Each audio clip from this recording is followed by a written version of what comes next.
हे पहा किती छान असा कलर आलेला आहे आणि एकदम छान मऊसूत असं हे लाडू तयार झालेले आहेत. एक तुम्हाला मी तोडून दाखवते.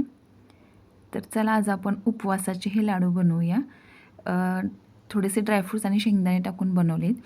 आता मी हे शेंगदाणे ना छान असं आपण खरपूस भाजून घ्यायचं आहे आणि मंद आचेवरतीच भाजून घ्यायचे आहेत. हे पहा असे डाग पडले पाहिजेत इतपत आपल्याला भाजवायचे आहेत. पण खूप पण जास्त डाग पडतील असं भाजायचे नाही आहेत. खमंग असं हे मंद आचेवरती शेंगदाणे भाजून घ्यायचे आहेत आणि एका ताटामध्ये काढून घ्यायचे आहेत. आता आषाढी एकादशी आलेली आहे आणि नंतर श्रावण महिना आहे.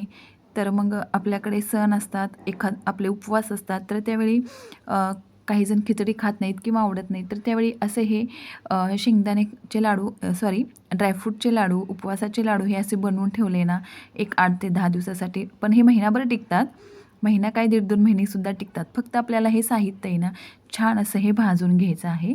त्याला काहीही होत नाही, फक्त वास येण्याची शक्यता असते. तर आपण हे छान असं मंद आचेवरती भाजून घेतलं ना, तर छान टिकतात हे लाडू. हे आपल्याला मखाणेसुद्धा असं छान मंद आचेवरतीच भाजून घ्यायचे आहेत. ते नरम पडतात, फक्त कुरकुरे होतील इतपत आपल्याला हे छान भाजून घ्यायचे आहेत. आता मी शेंगदाणे आणि मखाणे हे भाजून घेतलेले आहेत. सर्व साहित्य आपल्याला मंद आचेवरतीच भाजून घ्यायचं आहे, जेणेकरून आपले लाडू स्वादिष्टही होतात आणि टिकतातही भरपूर दिवस. त्याच्यानंतर मी आता एक छोटी वाटी आहे, ती वाटी भरून बदाम घेतलेले आहेत.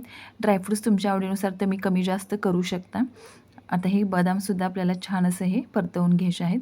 तुम्हाला हवं आहे ना, तर तुम्ही या स्टेजला एखादा चमचा ना याच्यामध्ये तूप टाकू शकता. तूप टाकून हे भाजू शकता.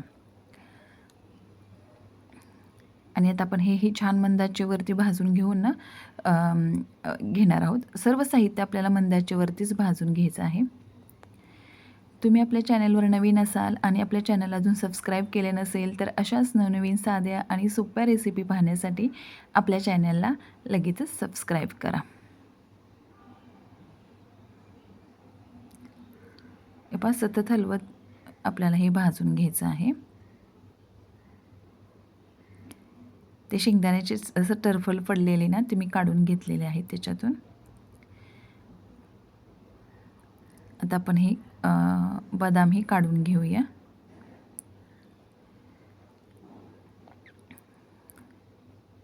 त्याच्यानंतर मी हे सुकं खोबरं आहे ते पण आपण छान असं हे भाजून घ्यायचं आहे याच्यावरती. आणि सुकं खोबरं लगेच भाजलं जातं. गॅस बंद करून किंवा कमी जास्त करत भाजून घेतलं ना तरीही चालेल आणि सतत मिक्स करत राहायचं आहे, जेणेकरून खोबरं जास्त करपू नये. हे पहा असा कलर येईपर्यंत आपल्याला हे छान भाजून घ्यायचं आहे. मी शेवटी गॅस बंद केलेला होता, जेणेकरून आपलं खोबरं आहे ना जास्त पुढे करपू नये म्हणून. मग करपलं ना त्याला वेगळाच वास येतो या लाडूंना. त्याच्यासाठी आपण हे छान व्यवस्थित काळजीपूर्वक सर्व साहित्य भाजून घ्यायचं आहे. आता मी हे खोबरं काढून घेतलेलं आहे. त्याच्यानंतर मी गॅस ऑन केलेला आहे आणि अर्धा ते 1 चमचा मी तूप टाकून घेते आहे आणि त्याच्यानंतर मी त्याच्यामध्ये ना एक खजूर आहे. खजूरमधल्याने मी सीड्स म्हणजे बिया काढून घेतलेल्या आहेत आणि एक 7 ते 8 खजूर मी याच्यामध्ये टाकून घेतलेले आहेत आणि हे आपण तुपामध्ये ना छान असं फ्राय करून घेणार आहोत. अगदी 1 ते 2 मिनिटासाठी आपण हे गरम करून घेणार आहोत तुपामध्ये.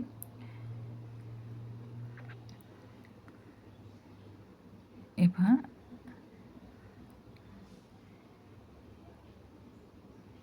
आणि आता आपण हे सर्व साहित्य थंड करून घेऊया. आता थंड झाल्यानंतर ना मी पहिल्यांदा मखाणे घालून घेते आहे. मखाणे ना पटकन बारीक होत नाहीत, त्याच्यामुळे मखाणे घेतलेले आहेत आणि त्याच्यानंतर मी त्याच्यामध्ये ना हे बदाम टाकून घेते आहे आणि कमी असल्यामुळे ना पटकन बारीक होत नाहीत. एक वाटी आहे ना मखाणे. हे पहा आता बदाम टाकले तर छान बारीक झालेले आहेत. त्याच्यानंतर मी आता त्याच्यामध्ये ना हे टाकून घेते आहे, खजूर टाकते आहे आणि शेंगदाणे पण टाकून घेते आहे, जेणेकरून ना खजूर सर्व साहित्यामध्ये छान मिक्स होईल. आता हे पण छान आपण वाटून घेतलेलं आहे. त्याच्यानंतर ना मी हे खोबरं घेते आहे. आता आपण खजूर टाकून घेतलेला आहे. तर तुम्हाला गूळ टाकायचा नसेल तर खजूरचं प्रमाण अजून तुम्ही वाढवू शकता. गूळ अगदी एकदम छोटी वाटी आहे ना, मी ती छोटी 1 वाटी घेतलेला आहे आणि याच्यात टाकलेलं आहे गोडीसाठी आणि खोबरं आहे ना मी अगदी थोडंसं ठेवलेलं आहे आणि अर्धं त्याच्यातलं टाकून घेतलेलं आहे मिक्सरमध्ये बारीक करायला.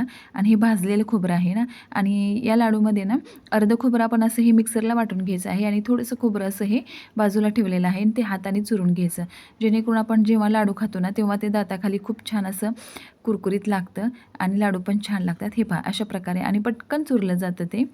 हे पहा छान असं हे चुरलेलं आहे आणि आपण त्याच्यात मिक्स करून घेणार आहोत आणि हे सर्व साहित्य आपण गूळ ते मिक्स करून घेऊया याच्यामध्ये. छान असं हे मिक्स करून घ्यायचं आहे. पहा गुळाचा थोड्याशा उष्णताने आपण मिक्सरमध्ये बारीक केल्यामुळे ना ओलावा निर्माण होतो आणि तो आपण पटकन हे लाडू वळले जातात. अगदी एका हाताने सुद्धा हे लाडू वळले जातात, तुम्ही पाहू शकता. आणि आपण खजूर पण टाकलेली आहे आणि खजूर म्हणजे जे तूप होतं ना 1 ते 1.5 चमचा तेवढ्यामध्येच हे लाडू छान वळले जातात.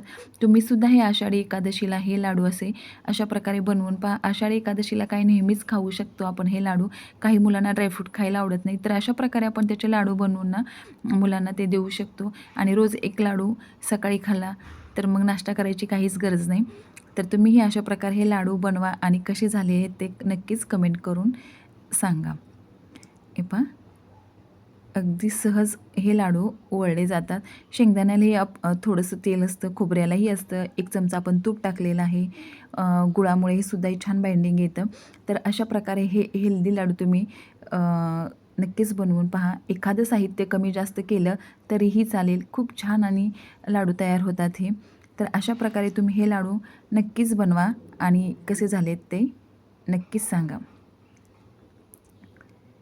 तर चला भेटूया पुन्हा एकदा अशाच एका नवीन रेसिपीसोबत. रेसिपी पाहिल्याबद्दल धन्यवाद.